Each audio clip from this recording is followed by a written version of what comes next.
पटना, मुजफ्फरपुर, वैशाली, दरभंगा, बेगूसराय समेत कई जिलों में गुरुवार की रात या तो बारिश हुई या इसके कारण हवा में ठंडक आई।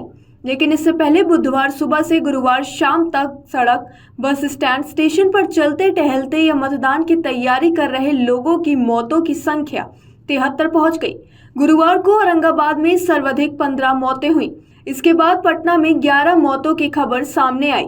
भोजपुर में 5 मतदान कर्मियों सहित 10 की मौत हुई, जबकि रोहतास में 8, कैमूर में 5, गया में 4, मुजफ्फरपुर में 2 के अलावा बेगूसराय, जमुई, बरबीघा और सारण में एक व्यक्ति की ऐसे ही चलते फिरते मौत होने की जानकारी आई। गुरुवार को 59 मौतों और बुधवार को हुई 14 मौतों के साथ बिहार में भीषण गर्मी से मरने वालों की संख्या 73 हो गई है। चूंकि ज्यादातर लोगों का पोस्टमार्टम नहीं कराया जा रहा है, इसलिए प्रशासनिक तौर पर लू से मौत की पुष्टि नहीं की जा रही है। बिहार में बुधवार को करीब 350 बच्चे और शिक्षक स्कूल में लू के कारण बेहोश हुए, तो राज्य सरकार ने शाम 6 बजे जाकर घोषणा की कि गुरुवार से 8 जून तक स्कूल बंद रहेंगे। गुरुवार को स्कूल खुले, बच्चों को लौटा दिया, लेकिन शिक्षकों को दोपहर बाद 1:30 बजे तक बैठाए रखा गया। इधर लोकसभा चुनाव के अंतिम चरण के मतदान को लेकर तैयारियों में जो लोग लगे थे, संकट उन पर भी रहा। रोहतास में मतदान ड्यूटी वाले 2 शिक्षकों की मौत की खबर आई। भोजपुर में एकमुश्त 5 मतदान कर्मियों की मौत हो गई। मतदान में लगे या सरकारी ड्यूटी के दौरान इस तरह जान गंवाने वालों को भी मुआवजा दिए जाते समय मौत की वजह का प्रमाण देना होगा। लेकिन हकीकत यह है कि 2 दिनों के अंदर सड़क पर, बस स्टैंड, स्टेशन आदि में चलते टहलते मरने वालों की ना तो मौत की प्रशासनिक पुष्टि की जा रही है और ना कोई अनुग्रह राशि दिए जाने की घोषणा हुई है। बिहार में बुधवार को 14 मौतों के बावजूद गुरुवार को जो लोग सड़कों पर निकले, उनकी मौतों का पैटर्न देखकर डरना स्वाभाविक है।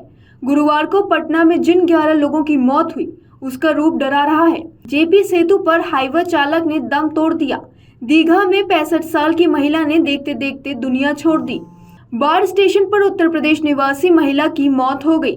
दानापुर जंक्शन पर 2 की जान उसी तरह चली गई। मोकामा स्टेशन पर अचेत हुआ युवक अस्पताल पहुंचने की कुछ ही देर बाद दुनिया छोड़ गया। घोसवारी में भी बाहर निकले बुजुर्ग की जान चली गई। मसौड़ी में भी लोग इसी तरह से असमय दुनिया छोड़ गए। पटना के एम्स में राज्य बीमा निगम के एक कर्मचारी सुनील कुमार की मौत की पुष्टि की गई, जो पाटलिपुत्र संसदीय क्षेत्र में 1 जून को होने वाले मतदान की ड्यूटी पर थे। मतदान सामग्री लेकर पोलिंग पार्टी के साथ जाते समय उनकी तबीयत बिगड़ी और प्राइवेट अस्पताल में प्राथमिक चिकित्सा के बाद एम्स पहुंचने तक उनकी मौत हो गई। इन 10 के अलावा एक अज्ञात मौत की भी पटना में सूचना आई है। गुरुवार की रात पटना, वैशाली, मुजफ्फरपुर, दरभंगा, बेगूसराय समेत कई जिलों में बारिश या ठंडी हवा से राहत मिली, लेकिन शुक्रवार की सुबह फिर धूप के साथ हुई, इसलिए खतरा टला नहीं है। मौसम विज्ञान केंद्र ने रात 10 बजे से 1 बजे तक का अलर्ट दिया था और अब स्थिति पहले जैसी ही लगभग दिख रही है।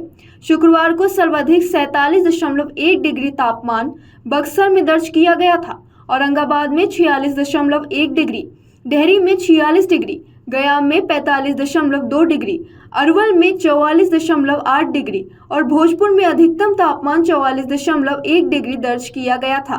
पटना का अधिकतम तापमान 40.7 डिग्री रहा था। उधर मानसून को लेकर मौसम विज्ञान विभाग ने जो भविष्यवाणी की है, उसके अनुसार यह नियत तारीख 15 जून से 1-2 दिन पहले भी पहुंच सकता है। एग्जिट पोल 2024 1 जून शाम 6 बजे से, लोकसभा चुनाव के नतीजे 4 जून सुबह 7 बजे से। देखिए चुनाव नतीजों से जुड़ी हर खबर सबसे पहले, सबसे सटीक, केवल अमर उजाला पर, amarujala.com।